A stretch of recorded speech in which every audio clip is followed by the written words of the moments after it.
Namo Sang Hyang Adi Budaya, Namo Buddhaya. Iya. Pada hari ini berbahagia sekali kita masih bisa mendengarkan Dharma walaupun dengan cara yang sedikit berbeda ya.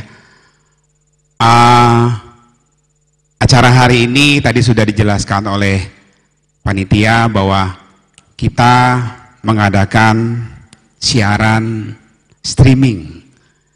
Jadi Anda menyaksikan dari rumah Anda masing-masing.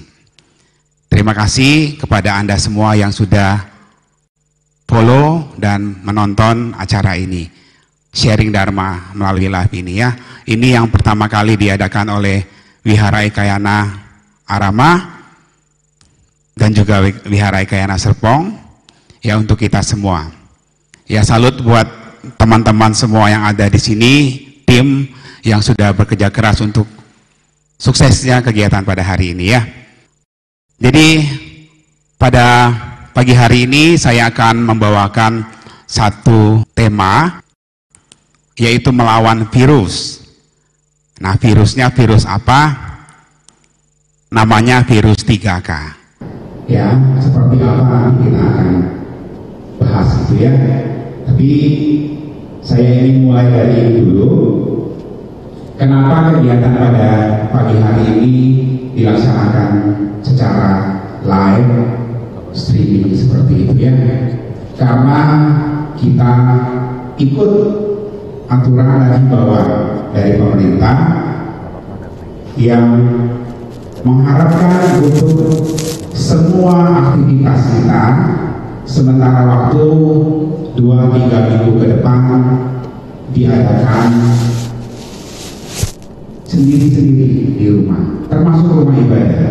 Ya, rumah ibadah juga tidak mengadakan kegiatan-kegiatan yang sifatnya berkumpul bersama-sama. Jadi makanya kita adakan sendiri-sendiri di rumah. Dan ini juga sesuai dengan anjuran dari Bapak Presiden Jokowi yang kita cintai, bahwa kita bekerja dari rumah, belajar dari rumah, dan beribadah dari rumah. Ya, makanya hari ini kita adakan kegiatan kebaktian secara online. Baik, Ibu Bapak, teman-teman sedharma, mungkin sudah sering Anda mendengar paparan mengenai apa itu virus corona atau yang kita kenal dengan COVID-19, COVID-19 ya. Tapi izinkan saya untuk sedikit lagi mau ulang agar kita menjadi makin ingat dan makin tahu bahaya dan antisipasi untuk menghadapinya. Apa itu yang namanya novel coronavirus atau COVID-19? Namanya novel itu artinya baru, new. Coronavirus ini sendiri sebetulnya sudah ada dari beberapa tahun yang lalu, tapi yang ini adalah yang baru, adalah berubah dari yang lama, berevolusi menjadi seperti sekarang ini, yang sama sekali baru dan kita tidak tahu belum tahu bagaimana cara penanganannya. Yang bisa kita lakukan adalah pencegahan, Ibu Bapak, teman-teman semua. Apa yang harus kita lakukan? Yang pertama, kita jaga kesehatan tubuh kita masing-masing. Yang kedua, kita pelihara kekebalan tubuh dengan gizi yang seimbang, asupan yang baik. Yang ketiga, jangan bersalaman. Kita beranjali saja sesuai dengan yang kita biasa lakukan ya, tidak perlu bersalaman. Yang keempat, kalau memang ada gejala-gejala kita sakit, tidak enak badan, istirahat di rumah, gunakan masker, dan jangan berkunjung ke rumah orang lain. Yang terakhir, yang kelima, kurangi kegiatan di luar, ke tempat-tempat wisata dan lain-lain. Semua lebih baik tinggal di rumah masing-masing. Kemudian juga himbauan adalah mengenai social distancing. Kita menjaga jarak itu maksudnya social distancing adalah mengurangi kontak antar sesama manusia, ya, dan menjaga jarak minimal 1 meter kalau kita saling berhadapan dengan orang lain. Jadi apa yang harus kita hindari? Hindari pertemuan berkelompok, hindari bermain bersama-sama, hindari pergi ke mall, gym, dan lain-lain. Sementara waktu ini kita hindari. Yang perlu kita waspadai adalah makanan-makanan, ya, yang kita pesan, mungkin kita pergi ke restoran dan lain-lain, kita harus waspadai. Kalau bisa kita jaga kebersihan. Saya ingin mengajak Bapak Ibu teman-teman sejenak menyaksikan tayangan video dari Bapak Amin Taryo, Ketua Umum Majelis Budaya Indonesia, himbauan untuk kita semua. Mari kita saksikan.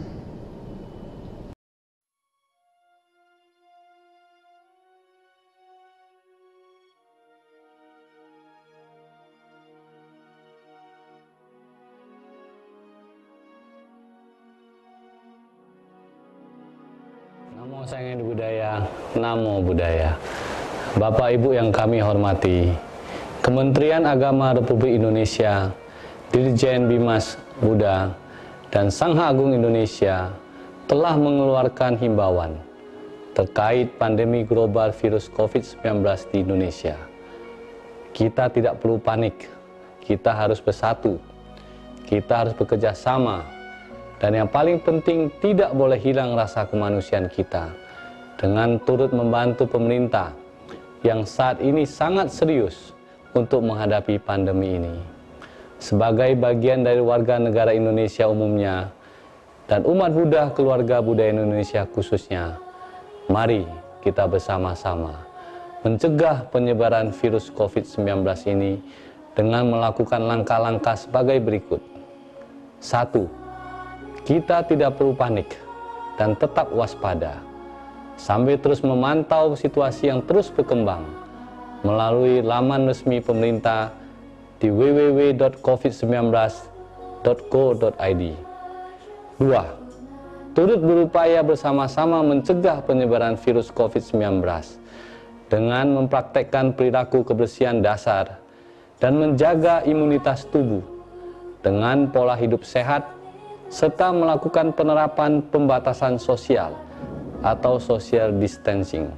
3. Kami menghimbau kepada seluruh pengurus Majelis Budaya Indonesia dan seluruh badan otonom, Wulan Bahagia, Wanita Buddhis Indonesia, Sajana dan Profesional Buddhis Indonesia, serta pemuda budayana dimanapun berada, untuk dapat menunda atau menjadwalkan kembali kegiatan-kegiatan yang dihadiri oleh orang banyak, sesuai dengan instruksi dari pemerintah daerah masing-masing. 4. Melakukan sosialisasi terus-menerus mengenai virus COVID-19 ini di daerahnya masing-masing dan memastikan semua umat KBI mendapat informasi yang benar dan tidak menyebar hoax atau informasi yang salah mengenai virus COVID-19 ini. 5. Apabila diketahui ada gejala-gejala yang mirip dengan virus COVID-19, segera hubungi Hotline Center Corona 119 Extension 9 atau ke rumah sakit terdekat untuk segera dapat ditangani lebih lanjut. 6.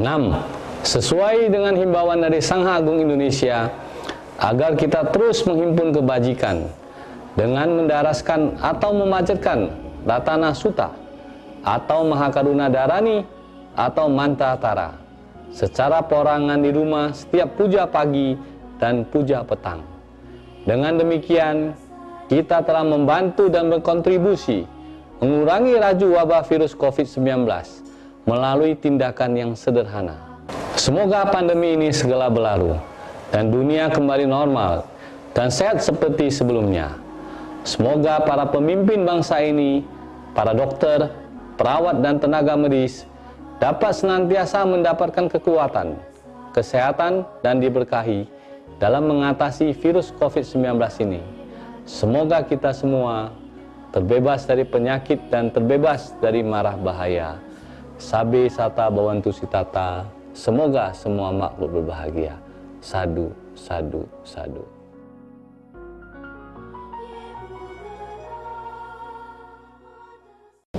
Baik, Bapak Ibu teman-teman yang berbahagia, mari kita mulai sharing pada pagi hari ini sesuai dengan tema kita, yaitu melawan virus IHK.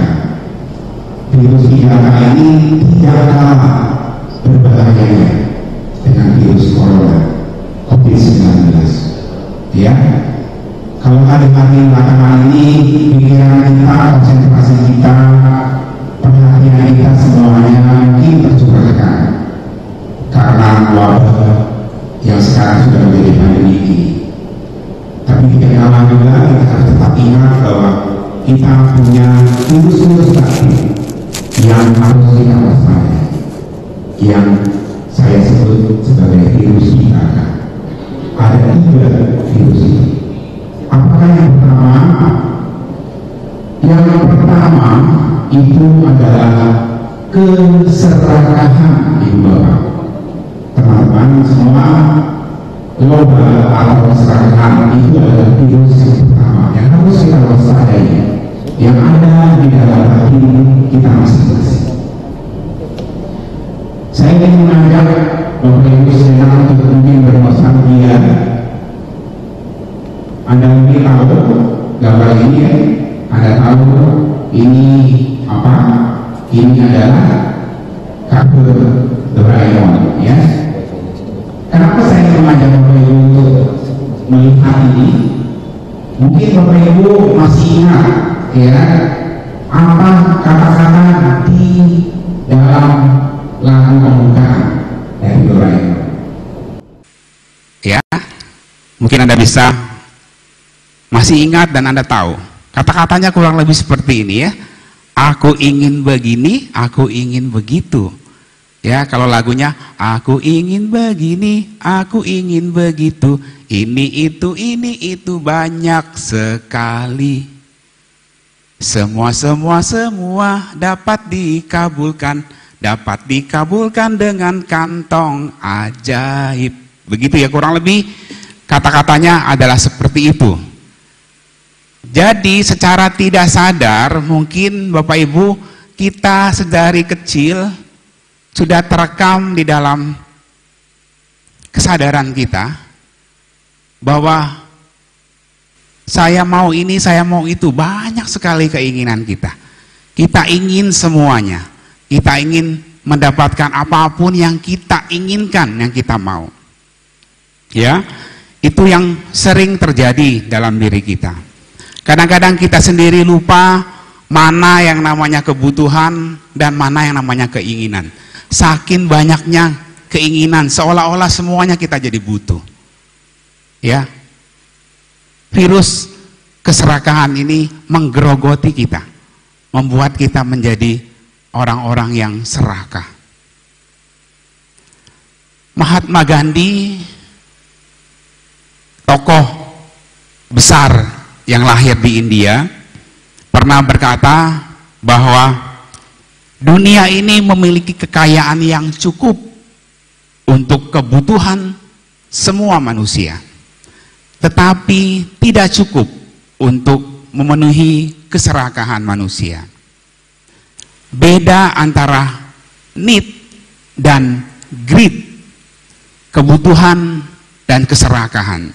Inilah yang sering terjadi pada diri kita. Betapa kita sulit membedakan yang mana kebutuhan dan yang mana kemauan. Kemauan yang berlebih-lebihan kemudian menjadi keserakahan. Keserakahan ini membuat kita menjadi orang yang mau menang sendiri, menjadi orang yang tidak mau mengalah, menjadi orang yang serakah. Belakangan kita lihat juga di Indonesia, di Jakarta juga banyak sekali orang yang berlomba-lomba untuk menyetok, mengumpulkan makanan secara berlebih-lebihan. Tidak salah kalau Anda memutuskan untuk mengumpulkan atau stok barang untuk kebutuhan Anda sehari-hari. Dalam kondisi seperti sekarang ini itu dibutuhkan. Tetapi jangan berlebih-lebihan. Ya, karena apa? Karena tindakan kita yang berlebih-lebihan itu akan membuat situasi menjadi makin tidak terkendali. Terakhir ada himbauan dari pemerintah membatasi jumlah konsumsi ya. Kalau kita belanja mungkin beras dibatasi, gula dibatasi, mie seperti itu juga dibatasi ya. Kita menjaga, mengurangi keserakahan kita. Ada satu kasus yang menarik dari peristiwa kemarin yang terjadi di Jakarta juga, di depan mata kita, yang dilakukan oleh seorang wanita yang luar biasa bernama Ibu Susana. Ibu Susana ini tinggal di Jakarta Utara. Dia punya toko, dia berdagang bahan kebutuhan pokok. Pada saat awal-awal sekali sekitar 1 minggu 2 minggu yang lalu, pada saat orang panik luar biasa dan beras untuk belanja barang-barang kebutuhan pokok, apa yang dilakukan oleh Ibu Susana ini? Beliau justru menenangkan warga agar tidak menjadi panik, dan dia tidak mencari keuntungan dari harga-harga yang melambung tinggi. Dia tidak menjual barang-barangnya untuk orang-orang yang secara berlebihan. Dia membatasi jumlah orang yang berbelanja di tokonya. Bahkan dia menasehati orang-orang yang berkunjung di toko itu untuk sama-sama pergi dengan kondisi yang ada. Jangan karena memiliki kekayaan, memiliki uang, bisa belanja, bisa mengambil semuanya. Harus bisa berbagi dengan yang lain. Dan oleh karena itu mungkin kita juga sudah tahu bahwa beberapa hari yang lalu Ibu Susana ini mendapat penghargaan dari kepolisian, ya. Dan ini menjadi satu contoh teladan bagi kita bahwa di antara kondisi yang demikian menyulitkan, di antara banyak keserakahan, masih ada orang-orang yang melawan keserakahan itu. Kasus yang lain adalah kasus Dr. Handoko. Mungkin teman-teman semua juga sudah tahu karena sudah viral di mana-mana ya. Dr. Handoko ini usianya 80 tahun. Seorang dokter paru. Dia di usianya yang 80 tahun, walaupun sudah saatnya pensiun beristirahat, tetapi beliau tidak melakukan itu karena kepeduliannya kepada banyak orang. Maka dia secara tersadarkan, dia sendiri yang menawarkan diri untuk membantu orang-orang yang menderita sakit akibat virus corona ini. Ya, minggu lalu kita mendengar peristiwa bahwa beliau sakit karena kecapean, tapi syukurlah bahwa ternyata kemarin sudah sehat kembali.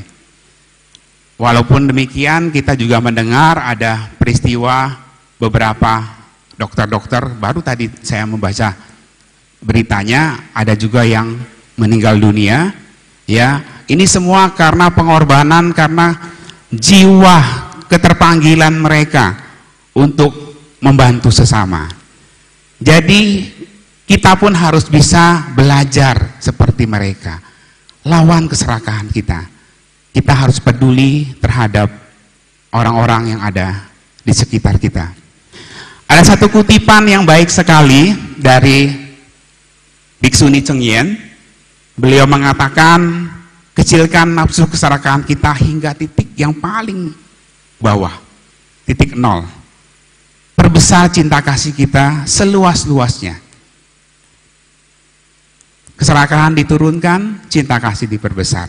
Itu yang perlu kita lakukan di masa-masa sulit seperti ini. Kita harus memperbanyak cinta kasih, kepedulian kita kepada sesama. Bapak Ibu, teman-teman semua, itu virus yang pertama, virus yang menggerogoti batin kita, virus keserakahan. Kemudian ada virus yang kedua. Virus kedua ini bernama kebencian, atau kita lebih sering kenal dengan istilah dosa. Kebencian, kemarahan, emosi senantiasa silih berganti datang dalam batin kita, dalam pikiran kita. Kita masih belum mampu untuk mengatasi kebencian, kemarahan ini. Ini yang Buddha katakan kepada kita di dalam Dhammapada ayat 3. Buddha mengatakan, ia menghina saya, ia memukul saya, ia mengalahkan saya, ia merampas milik saya. Selama seorang masih menyimpan pikiran-pikiran seperti ini, maka kebencian di dalam dirinya tidak akan pernah berakhir. Teman-teman, Bapak Ibu yang berbahagia, kebencian ini memang tidak gampang untuk kita bisa, virus ini tidak gampang untuk bisa kita hapuskan, kita hilangkan di dalam batin kita. Tapi tetap kita harus berusaha bertahap untuk mengatasi virus kebencian ini. Di dalam Anguttara Nikaya 1/284, Buddha pernah berkata, Buddha mengatakan ada 3 tipe manusia. 3 tipe manusia yang apabila kebencian dan kemarahannya datang, dia akan bertindak seperti 3 hal ini. Apakah itu? Yang pertama, Buddha mengatakan seperti seorang yang sedang menulis di batu karang. Bapak Ibu, teman-teman semua mungkin pernah ke pantai dan tahu yang namanya batu karang. Kalau kita di batu karang, kemudian kita menuliskan nama kita, atau mungkin biasanya kita menuliskan nama seseorang yang kita cintai, kita tulis namanya di situ. Apa yang terjadi? 1 minggu kemudian Anda datang ke tempat yang sama, tulisan itu tetap ada di situ. 1 bulan kita datang, tulisan itu pun masih ada di situ.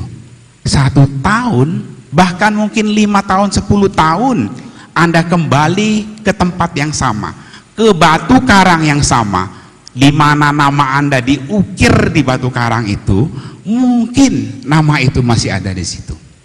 Jadi ada yang bertahan begitu lama.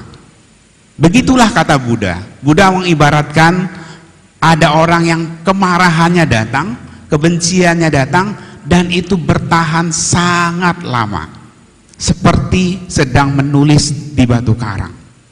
Ada orang-orang yang seperti itu. Ya, mudah-mudahan kita tidak termasuk orang-orang yang seperti itu. Ada tipe yang kedua kata Buddha. Tipe yang kedua itu adalah seperti sedang menulis di atas pasir atau di tanah. Apa yang terjadi kalau Anda pergi ke pantai, Anda bermain-main di pinggir pantai, Anda menuliskan nama Anda di pasir yang ada di pantai itu? Apa yang terjadi? 1 kali ombak datang, mungkin tulisan itu belum hilang. Tapi 2 kali sudah hampir tidak ada, 3 kali sudah hilang. Jadi ada tipe manusia seperti ini kata Buddha. Ada tipe manusia apabila kemarahannya datang, kebenciannya datang, emosinya memuncak, dia marah, tetap marah, tetapi kemarahannya itu tidak bertahan lama, hanya bertahan sesaat. Setelah itu akan lenyap. Mungkin Bapak Ibu teman-teman semua, kita ini termasuk tipe yang kedua. Kebanyakan dari kita termasuk tipe yang kedua ya. Marah sih masih marah, tapi karena kita sudah belajar, maka kemarahan kita itu tidak memuncak. Kita bisa menjaga diri kita menjadi lebih seimbang, sehingga sebentar kita sudah lupa, kita sudah tidak lagi marah ya. Itu yang harus kita kembangkan. Kemudian kata Buddha ada tipe yang ketiga. Tipe yang ketiga ini seperti menulis di atas air. Kalau Anda di pantai itu, di air gelombang ombak itu, Anda coba tulis nama Anda di situ. tidak akan ada bekas sama sekali, tidak akan ada sisa sama sekali. Bahkan nama Anda pun belum sempat Anda baca pun sudah hilang. Kata Buddha, ada tipe manusia yang seperti ini, di mana kemarahan, maksudnya cacian, makian orang lain, membencinya, mencelanya, tapi dia tetap tenang, seimbang, tidak marah, tidak benci, tidak gelisah. Dia membiarkan semua itu berlalu karena batinnya tenang, seimbang. Kita mungkin sulit untuk menjadi manusia tipe yang ketiga ini, tetapi untuk menjadi manusia tipe yang kedua minimal, yang menulis di atas tanah, di atas pasir, kita masih mampu. Jangan kita menjadi manusia tipe yang pertama, yang menulis di batu karang, di mana kita memendam kebencian, kita memendam kemarahan sampai bertahun-tahun, sampai berpuluh-puluh tahun. Bahkan dalam cerita-cerita di Jataka, di kehidupan Buddha, ada yang menyimpan kebencian sampai kehidupan dia berikutnya. Jangan sampai seperti itu ya. Kita minimal menjadi orang yang menulis di atas pasir. Marah, ya bolehlah marah sekali-sekali. Tapi setelah itu kita lupakan. Ya, itu yang Buddha ajarkan kepada kita. Balik lagi ke cerita yang terjadi pada saat-saat sekarang ini, di mana peristiwa COVID-19 ini. Ada satu pelajaran penting yang bisa kita petik dari hubungan antara Jepang dan China. Jepang dan China ini adalah dua negara yang mungkin bisa dikatakan musuh bebuyutan karena peristiwa masa lalu di mana Jepang pernah menjajah China untuk waktu yang lama. Kebencian orang-orang China terhadap orang-orang Jepang mungkin sangat besar karena peristiwa-peristiwa seperti itu. Tetapi apa yang terjadi di hari-hari belakangan ini yang kita saksikan bersama-sama? Pada saat pertama kali COVID itu datang dan menyerang Wuhan, apa yang Jepang lakukan kepada pemerintah China? Mereka membantu full support kepada pemerintah China. Mereka mengirimkan tenaga-tenaga medis, mereka melakukan hal yang terbaik yang bisa mereka lakukan untuk kemanusiaan ini. Mereka tidak melihat apakah itu China atau apa. Mereka lakukan saja demi kemanusiaan. Dan setelah hari-hari belakangan ini di mana China malah sudah bebas dari yang namanya virus corona ini, apa yang China lakukan? China juga melakukan hal yang sama. Orang-orang di tenaga-tenaga medis di China, pemerintah China juga melakukan hal yang sama kepada Jepang. Bukan hanya kepada Jepang, sekarang kepada seluruh dunia. Italia, Indonesia juga. Terakhir kita mendengar bahwa kita mendapat bantuan banyak sekali. Ya, ada yang terbang ke Cina untuk mengambil barang-barang bantuan yang untuk dibagikan kepada kita. Jadi dalam hal ini yang ingin saya tekankan bahwa masa lalu di antara kedua bangsa ini mungkin sangat kelam.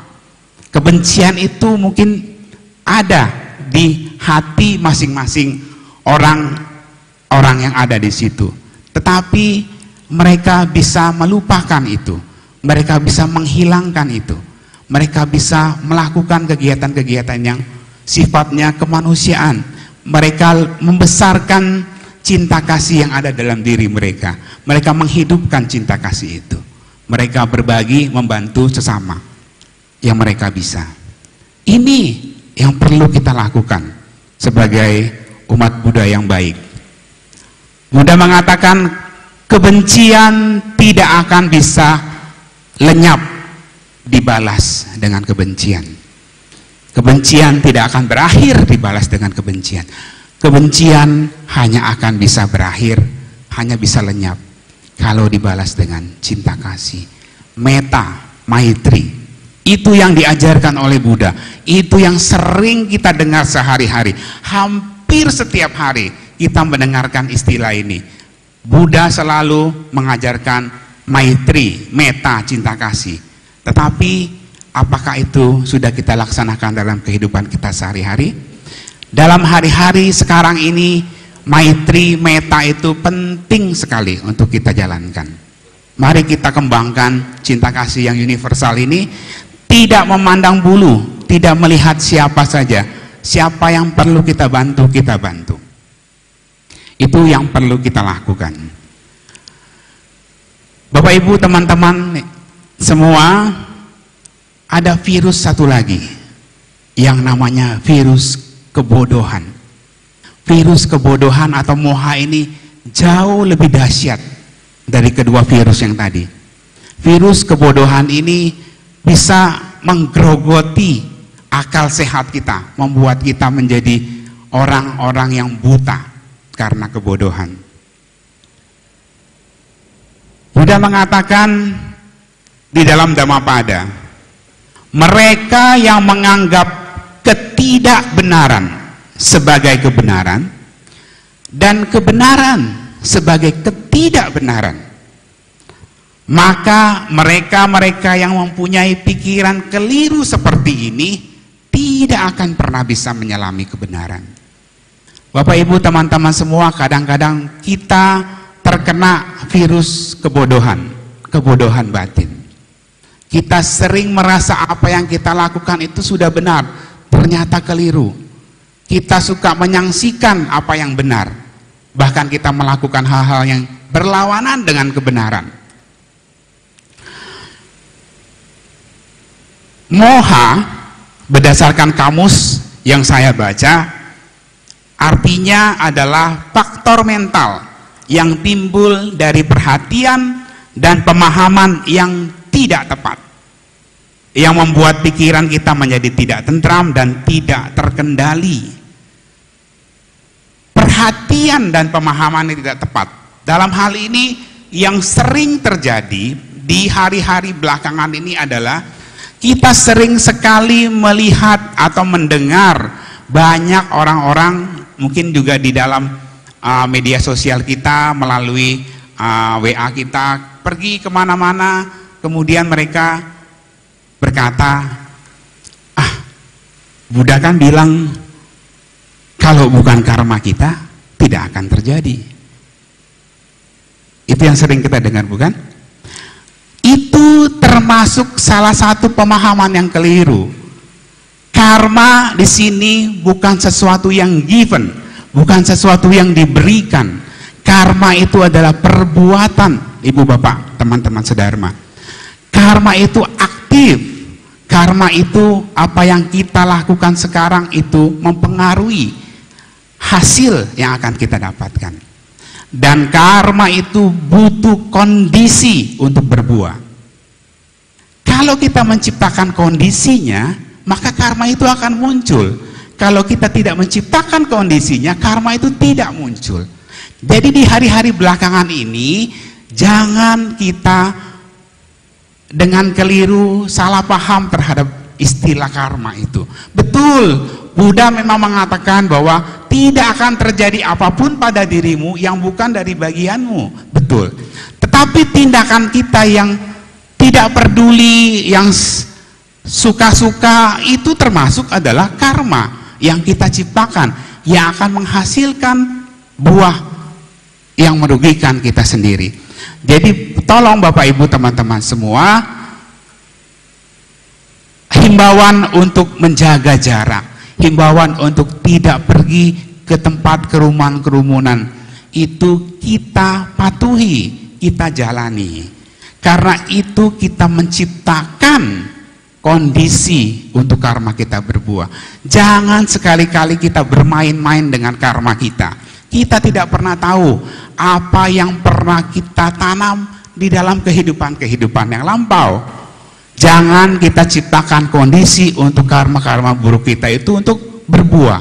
Kita ciptakan kondisi agar karma-karma buruk kita tidak berbuah. Kita menjaga diri kita masing-masing. Itu yang penting untuk kita tekankan. Jadi moha dalam hal ini, delusi ini fatal sekali akibatnya kalau kita tidak menjaga dengan baik-baik. Ada 3 dikatakan.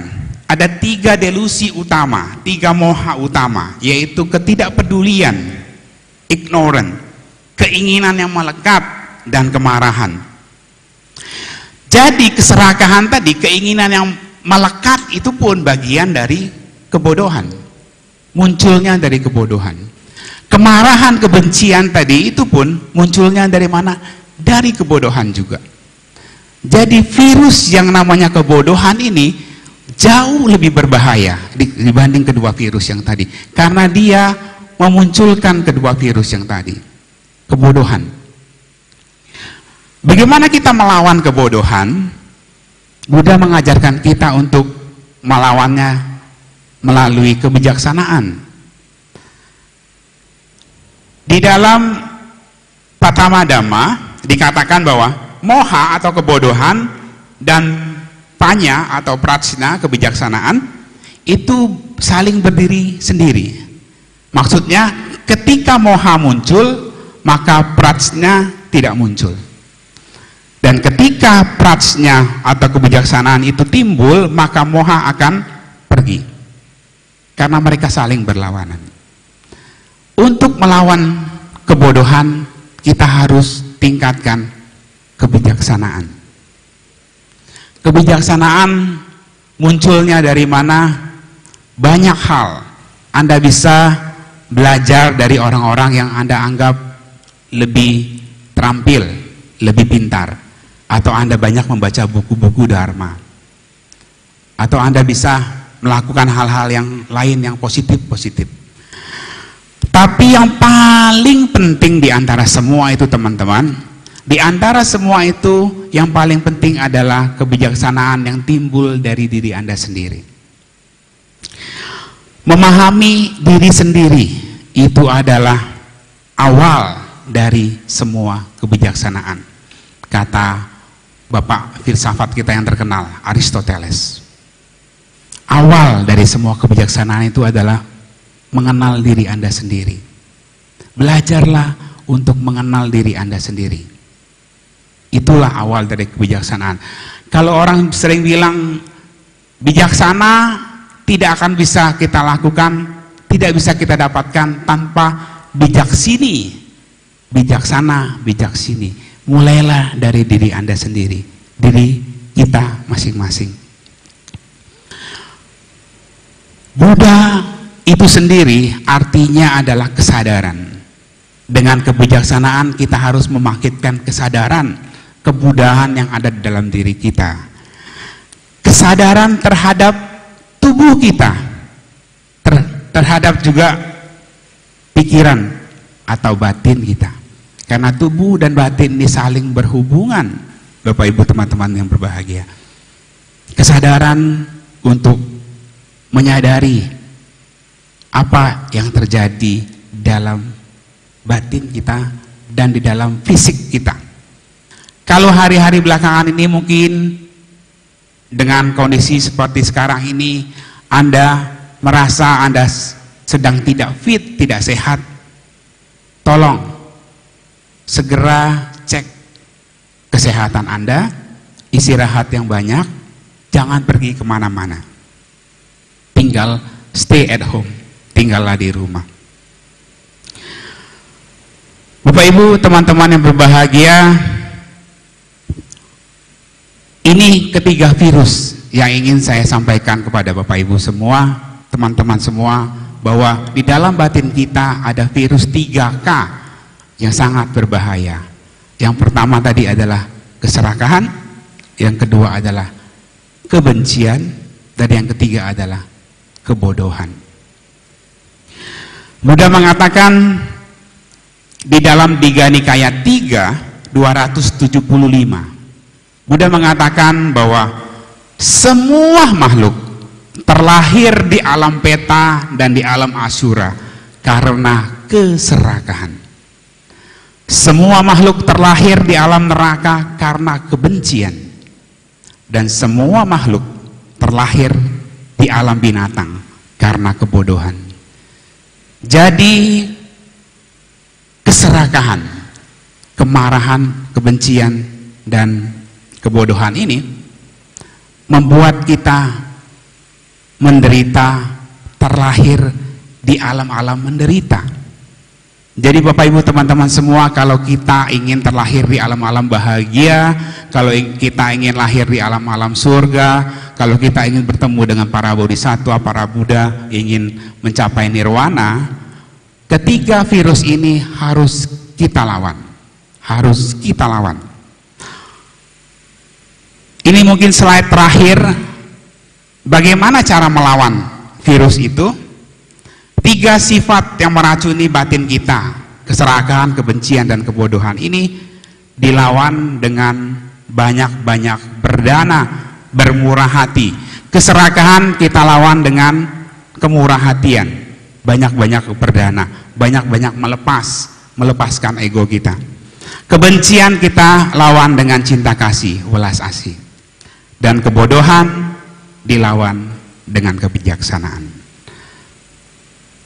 Begitu materi sharing pada pagi hari ini yang bisa saya sampaikan kepada Bapak Ibu semua. Mungkin kalau ada yang ingin bertanya, mungkin bisa kita coba untuk fasilitasi. Ya, terima kasih Romo Henry Gunawan Chandra atas sharing dharma luar biasa dan sangat kekinian ya, sangat sesuai dengan kenyataan yang saat ini. Dan ternyata memang virus corona ini bukan sesuatu yang paling berbahaya. Sebetulnya adalah yang lebih berbahaya, yaitu virus 3K, yaitu kebencian, keserakahan, dan juga kebodohan batin.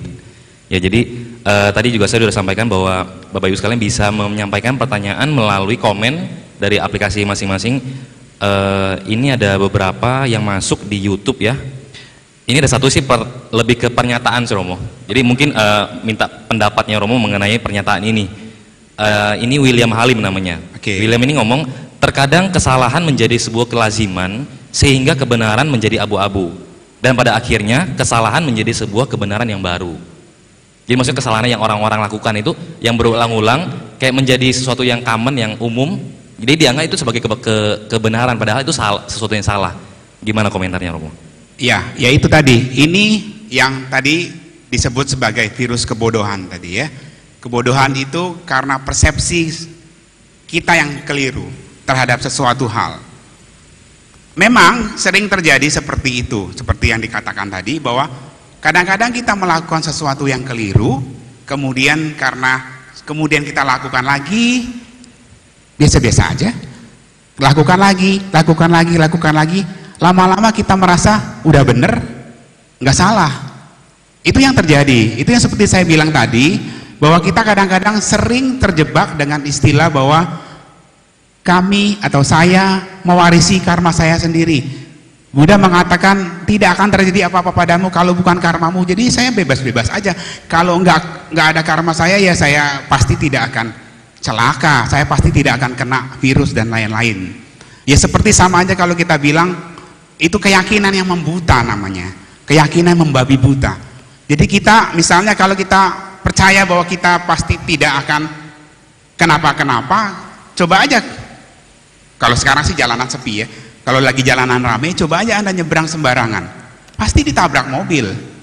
Atau Anda dari lantai atas yakin dengan kekuatan para Buddha, para Bodhisattva, Anda punya bacaan, mungkin Anda sering melafalkan mantra-mantra tertentu, dengan keyakinan kuat Anda lompat dari atas, pasti kejadian, Anda pasti akan terjadi hal-hal yang mencelakakan Anda.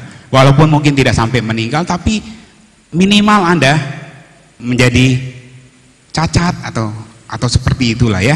Jadi kadang-kadang memang kita sering keliru terhadap sesuatu yang kita anggap benar. Kemudian karena kita merasa itu benar, kita jalanin, lama-lama menjadi rasanya benar kok, ini udah nggak salah lagi gitu.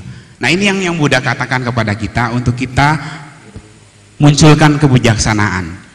Awareness kita, kesadaran kita, sati kita harus tetap kita munculkan di momen-momen, apalagi momen seperti sekarang ini. Perlu sekali kita bijaksana. Mungkin itu ya. Oke, terima kasih Romo.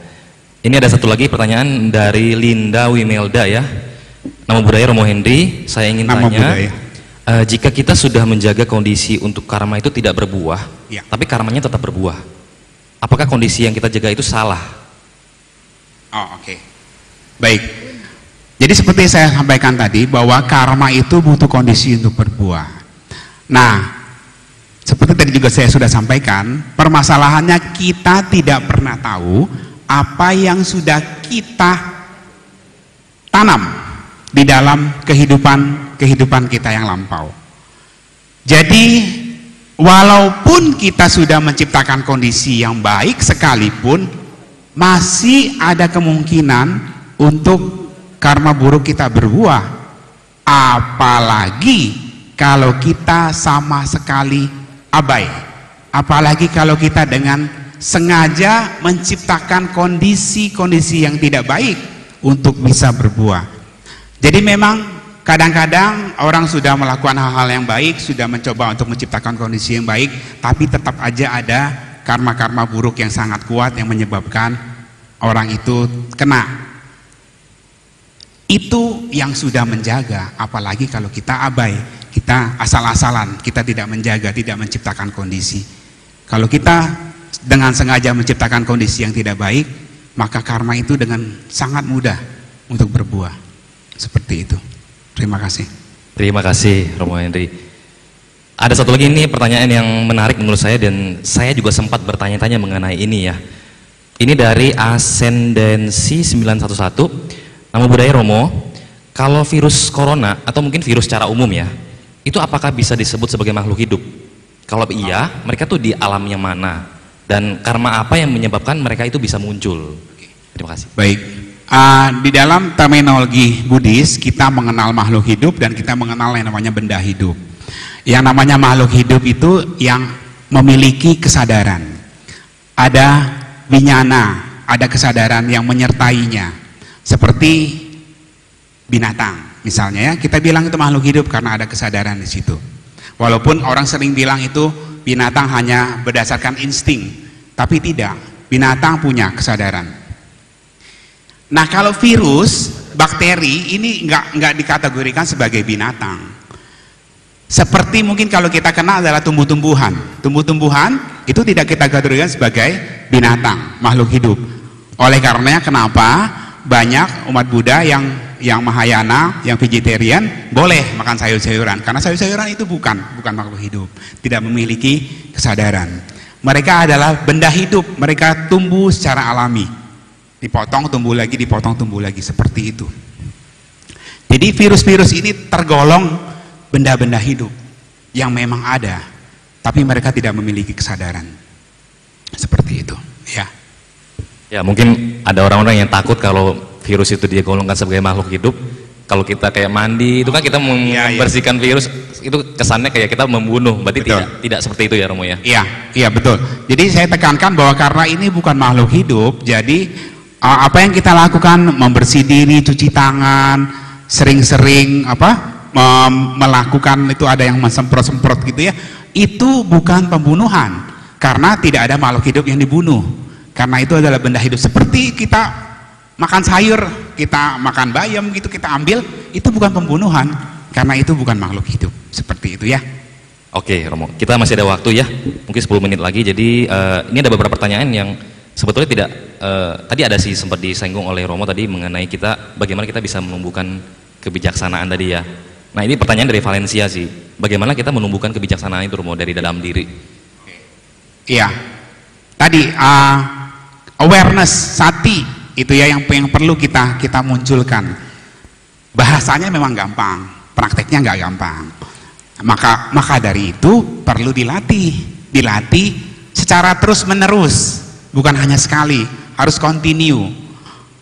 Banyak sih praktek yang mengajarkan kita untuk bisa kita melatih kesadaran kita. Dalam bentuk, mungkin yang paling sering kita lakukan adalah dalam bentuk ikut latihan meditasi seperti itu ya. Meditasi mengajarkan kita untuk membangkitkan kesadaran kita. Salah satu bentuk meditasi yang mungkin sekarang lazim kita kenal adalah yang namanya mindfulness. Artinya sama juga kesadaran, mindfulness. Kita sadar di setiap momen yang kita lakukan. Seperti saat ini, pada saat kita lagi siaran, ini kita sadar bahwa kita lagi siaran ini karena kondisi seperti ini. Itu kita sadari. Pada saat kita makan, kita sadari apa yang kita makan. Itu latihan yang pelan-pelan seperti itu. Minum, kita sadar kita minum.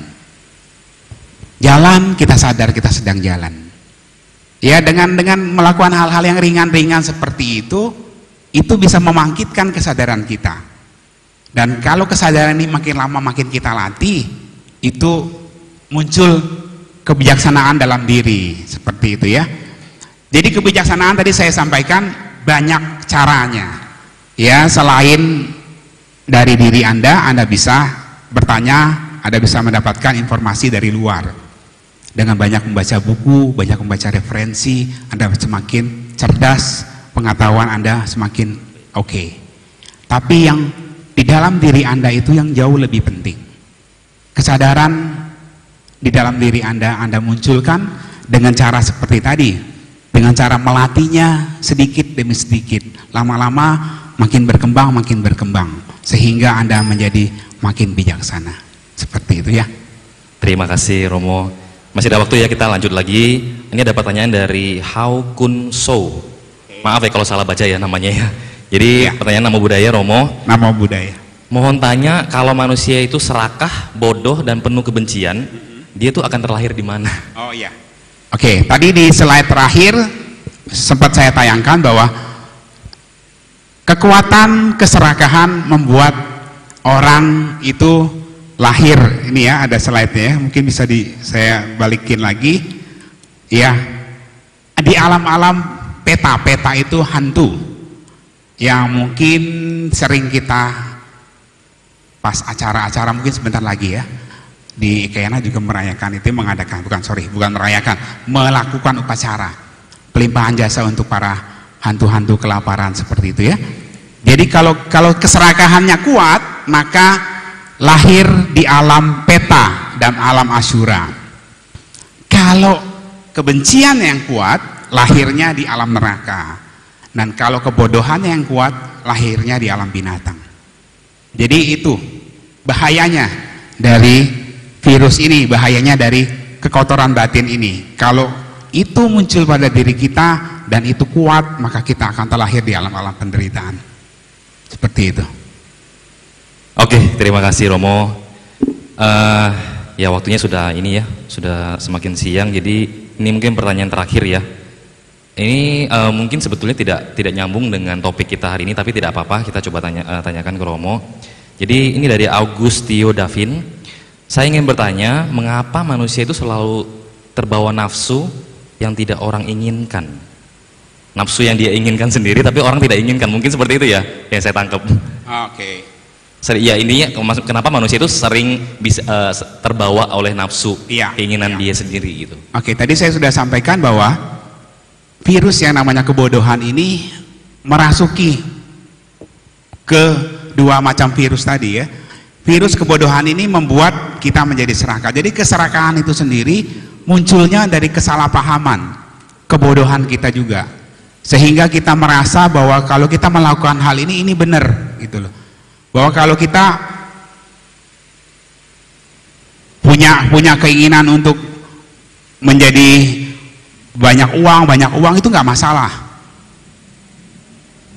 Bukan saya tidak ingin mengatakan bahwa kita tidak boleh punya banyak uang gitu ya. Bahkan Buddha pun mengatakan bahwa kita sebagai perumah tangga harus punya banyak uang. Tapi keinginan yang berlebihan, greed ini, kerakusan, keserakahan ini, itu keinginan yang terlalu berlebih-lebihan. Ingin semuanya, ingin ini semua pingin. Nggak ada yang tidak mau, semuanya. Jadi tidak bisa lagi membedakan yang mana betul-betul dibutuhkan, apa juga mau, seperti itu. Jadi kadang-kadang memang sulit sekali untuk kita, tadi di awal saya katakan sulit untuk bisa membedakan kebutuhan dengan keserakahan.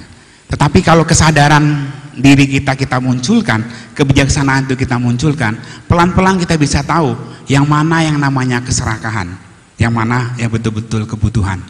Ya, jadi kita mulai dari diri kita sendiri. Kita mulai bangkitkan kesadaran, sati kita, awareness kita, mindfulness kita, untuk kita bisa mengalahkan virus ini.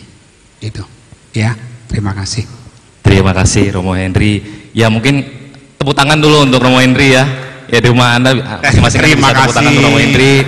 Luar biasa sekali sharing Dharma pada hari ini. Mungkin ada statement penutup? Iya, baik. Ya, boleh disampaikan. Ya, terakhir ya, saya hanya ingin mengulang kembali himbauan dari pemerintah bahwa ada dua hal yang perlu kita waspadai yang kita lakukan pada hari-hari ini adalah pertama, lindungi diri kita sendiri. Lindungi diri kita sendiri itu seperti apa? Kita jaga kesehatan kita. Jaga tubuh kita. Kesehatan kita bisa kita jaga dengan apa? Dengan tiga hal. Pertama, jaga makanan kita. Apa yang kita konsumsi. Konsumsilah yang memberikan nutrisi. Konsumsi hal-hal yang baik, ya, yang makan yang baik. Kedua, olahraga. Walaupun mungkin olahraga di tempat-tempat umum seperti mungkin di gym, tempat-tempat main bulu tangkis, yang lain-lain itu mungkin sekarang kita hindari. Tapi olahraga di rumah sendiri masih bisa kita lakukan. Ya, kita bisa berjemur, itu anjuran yang sangat baik ya. Mungkin hari ini tidak ada karena hujan, biasanya besok ada gitu ya. Anda bisa manfaatkan matahari untuk bisa menjaga kesehatan Anda. Yang juga diajarkan itu yang gampang katanya ketuk-ketuk di sini ya, di bagian dada ini. Itu ada apa namanya? Syaraf apa yang bisa kita untuk meningkatkan imunitas seperti itu. Itu yang gampang-gampang. Kemudian jaga tidur, olah tidur kita. Jadi olah makan, olahraga dan olah tidur. Istirahat yang cukup itu juga sangat-sangat penting. Ya, tubuh kita bisa memberikan antibodi kalau kita beristirahat dengan cukup. Itu yang perlu kita lakukan di hari-hari ini. Lindungi diri kita. Jangan pergi kemana-mana kalau tidak ada urusan yang penting. Kemudian lindungi sesama. Lindungi sesama ini maksudnya kita tidak pernah sadarkah, bahkan kita belum tentu tidak terdampak gitu loh ya. Kita ini bisa saja secara fisik kelihatannya sehat, tapi kita adalah carrier, pembawa virus penyakit itu. Jadi kondisi kita sendiri harus jaga, kemudian kita juga harus jaga keluarga kita, lingkungan kita. Kalau tidak penting-penting banget, jangan keluar. Kalau kita terpaksa harus keluar, kembali jaga jarak, social distancing tadi ya, jaga jarak, hindari kerumunan-kerumunan. Ya, dan kalau Anda mungkin memerlukan informasi-informasi mengenai ini, Anda bisa cari yang di sumber yang bisa dipercaya yaitu ya, yang www.covid19.go.id. Mungkin itu pesan saya terakhir. Saya berdoa mengharapkan tentunya semua Bapak Ibu, teman-teman semua dalam keadaan sehat, dalam keadaan yang baik. Jangan lupa kita juga banyak-banyak berdoa. Kita melantunkan, mengulang lagi Ratana Sutta, Tapeco Mahakaruna Dharani, dan juga mantra Aryatara. Itu pesan saya terakhir. Semoga kita semua berbahagia, semoga semua makhluk hidup berbahagia. Sadu, sadu, sadu. Ya, terima kasih Romo Henry atas sharing Dharma yang luar biasa. Ya, terima kasih Romo, mungkin boleh ya duduk kembali ya. Terima kasih sekali. Ya, Bapak Ibu sekalian, semoga apa yang disampaikan oleh Romo Henry tadi bisa bermanfaat bagi kita semua, terutama dalam kondisi saat ini yang kurang kondusif kita bilang ya. Tapi meskipun dalam kondisi seperti sekarang ini kita juga tetap bisa beraktivitas secara positif di rumah kita masing-masing. Karena memang sesuai dengan arahan dari pemerintah bahwa kita semua, baik itu anak sekolah pun diliburkan, kerja kantoran juga diliburkan, bukan diliburkan ya, work from home. Saya sendiri juga besok sudah mulai work from home dari rumah, jadi saya juga tidak ke kantor, jadi lalu lintas di jalanan akan sangat lengang, sangat sepi. Kenapa? Memang itu tujuannya pasti untuk mendukung, mencegah, menahan, menjaga dan menahan penyebaran dari virus ini yang sangat berbahaya untuk kita semua ya. Ya, saya juga ucapkan permohonan maaf yang sebesar-besarnya karena ada sedikit kendala teknis tadi yang terjadi pada saat Bapak Ibu mungkin mengakses melalui Facebook, YouTube dan juga Instagram. Saya silakan sedikit karena memang kita tadi berbarengan 3 aplikasi ini, Facebook, YouTube dan Instagram, jadi sangat berat. Jadi mungkin bandwidthnya tidak mencukupi. Tapi tentunya ini akan menjadi evaluasi bagi kami.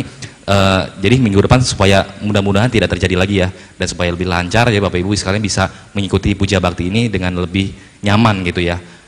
Dan kami mohon supaya tidak kapok dan bisa mungkin mengkampanyekan, karena ibadah seperti ini juga bisa menjadi suatu aktivitas yang sangat bermanfaat di rumah kita masing-masing. Jadi saya juga bisa memohon Bapak Ibu sekalian bisa mengkampanyekan kegiatan ibadah ini. Mungkin di rumah bisa pada saat kalau menyaksikan melalui TV bisa difoto, dari minta siapa bantu fotoin kegiatan Bapak Ibu sekalian sedang melakukan ibadah di depan TV, jadi ibadah secara online. Nah setelah difoto mungkin bisa diposting di sosmed masing-masing dan dikasih hashtag ibadah Ekayana di rumah gitu. Jadi bantu kami juga untuk menyebarkan ibadah ini, karena supaya semakin banyak yang bisa melakukan ibadah ini secara online pun tentunya bisa manfaat ini bisa semakin dirasakan oleh lebih banyak orang ya. Ya biasanya kalau setelah ceramah itu kan, kalau Bapak Ibu yang sering ikut kebaktian di Wihara Ekayana Arama, kita biasanya dana paramita ya. Tentu saat ini kita tidak bisa menyebarkan kantong dana ya Bapak Ibu sekalian ke rumah, kan itu tidak memungkinkan. Tapi di zaman teknologi sekarang ini pastinya kita bisa berdana dari rumah kita masing-masing, yaitu melalui transfer secara online ya. Berikut ini kami informasikan nomor rekening yang bisa disalurkan, bisa ditransfer melalui rekening BCA ya, di rekening 397 301 9968. Itu atas nama Yayasan Triana Wardana Indonesia. Itulah yayasan yang menaungi Wihara Ekayana Arama dan juga Wihara Ekayana Serpong. Jadi Bapak Ibu sekalian yang ingin mendukung kegiatan ini ke depannya supaya bisa lebih dan terus berkesinambungan, berkelanjutan terus, kegiatan kita seperti ini bisa menyalurkan dananya melalui rekening BCA tadi ya. Sekali lagi 397 301 9968 atas nama Yayasan Triana Wardana Indonesia. Ya Bapak Ibu sekalian, demikianlah rangkaian puja bakti live streaming dari Wihara Ekayana Arama untuk semua umat Buddha yang ada di manapun di seluruh Indonesia, dan semoga puja bakti ini dapat bermanfaat bagi kita semua. Dan sekali lagi saya ingatkan juga Bapak Ibu sekalian untuk bisa mengkampanyekan dan mempromosikan kegiatan positif seperti ini di rumah Anda masing-masing, bisa didokumentasikan dan di posting di sosmed Anda masing-masing dan di hashtag ibadah Ekayana di rumah. Nah nanti mungkin kalau makin banyak hashtag nanti kita akan repost dari akunnya Wihara Ekayana Arama ya. Jadi sekaligus kita bisa mengkampanyekan kegiatan positif di rumah Anda masing-masing. Ya jadi demikianlah rangkaian puja bakti pada hari ini, dan sampai jumpa kembali pada